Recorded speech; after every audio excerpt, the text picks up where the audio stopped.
Good morning. So I have been working on it here and there. This little field boss. I wrapped the hoses. Chucky 2009 had a tractor channel or welding channel a while back. No longer on YouTube, but he pointed me to these hose covers. You know, it helps with the UV and sticks and brush stuff. Rub it up against your hydraulic lines. I did paint the hood, just some rattle can silver to keep it from rusting underneath the Bondo.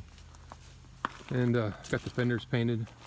I didn't really do any body work to these. I see no reason to try to get them perfect because it's a tractor. Got my step done in the center piece here. And the other fender's a little worse to wear. It's I don't know if somebody sat on it or something, but I couldn't hammer and dolly these because they're underneath there's braces underneath it and they're spot welded in. So I didn't try to make these super nice.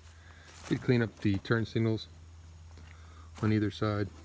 They had a bunch of overspray on it from somebody else. Other than that, I took the third function off. It had this I-beam piece here with another controller for like a log splitter. It was leaking, it was in the way. I kept hitting my leg on this. It was like welded to this bar here. I cut it and grinded it off and painted just to make it look decent. That's it for now.